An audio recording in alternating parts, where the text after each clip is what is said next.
Hay epidemia viral, sí. Hay epidemia de miedo. Hay epidemia de lucro. Hay epidemia de pánico. Hay epidemia de contradicciones y epidemia de sospechas.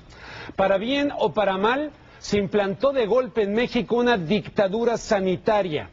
Felipe Calderón se otorgó a sí mismo facultades esenciales para allanar casas y locales, suspender concentraciones públicas, aislar individuos, militarizar la asistencia sanitaria en las calles y para ponerle un tapabocas político al país. Además del raro virus biológico, prolifera en México el virus de la desconfianza y la desesperanza. Gabriel Huerta en contexto.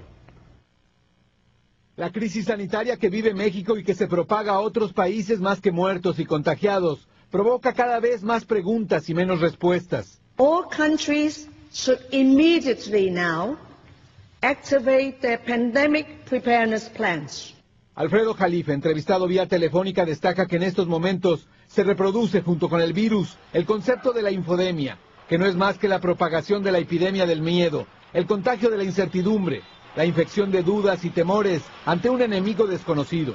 Precisamente la falta de veracidad de la noticia, la desinformación, provoca un efecto multiplicador en la opinión pública y lleva a una reacción contraproducente. De ahí que haya que decir la verdad, por más dolorosa que fuere.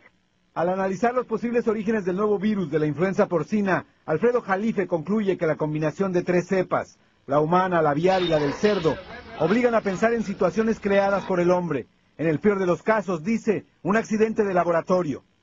Yo no estoy diciendo que no sea real la hipótesis que de repente sucede en la naturaleza. Se puede dar unos saltos de mutación jamás vistos, pero tampoco podemos perder la objetividad y ver de que ya han sucedido accidentes virales en otras ocasiones.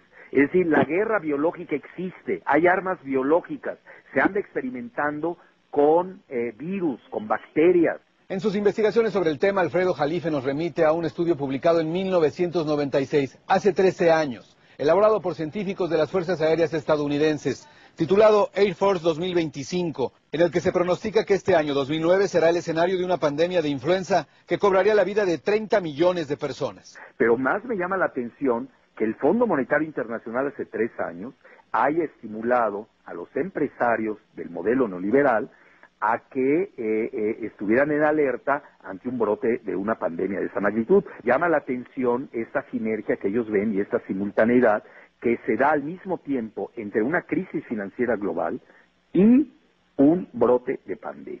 Y que esto lleva precisamente a la retirada del modelo de la globalización. Otro elemento que sin duda también produce escalofríos es el acuerdo poco difundido entre la empresa Sanofi Aventis y la paraestatal mexicana Vimex, firmado el mes de marzo, durante la visita del presidente Nicolás Sarkozy a México, varias semanas antes del brote de la epidemia, para invertir en este país 100 millones de euros para construir nuevos laboratorios que producirían la vacuna contra la influencia estacional y la pandémica. ¿Sabían lo que se avecinaba o es tan solo una macabra coincidencia? En esto estamos siguiendo, insisto, las experiencias internacionales. Sobre la situación en México, Jalife resalta las críticas contra el presidente Felipe Calderón, a quien se le acusa de abandonar el barco y dejar que sean otros funcionarios quienes den la cara. Asegura además que se aplica ya lo que es una agenda oculta de militarización, que se inició con la guerra contra el narcotráfico y que ahora se consolida en esta emergencia sanitaria. Es que este gobierno calderonista, desde que empezó, ha militarizado todos los rubros de la actividad de nuestro país, de la actividad humana. Yo lo que estamos también percibiendo es la militarización de la salud de México. Que el gobierno de Calderón se está aprovechando como coartada de esta pandemia precisamente para avanzar toda su agenda que tenía oculta y que es precisamente la militarización, mayor autoritarismo. Añade que no es improbable que esta agenda incluya la decisión del gobierno federal de postergar las elecciones intermedias, programadas para el próximo mes de julio. Porque saben que van a perder, y sobre todo cuando estamos viendo que el modelo neoliberal económico se les ha colapsado. Entonces ahorita ellos aprovechan esta coyuntura para no ser eyectados del poder a patadas. Gabriel Huerta, en contexto.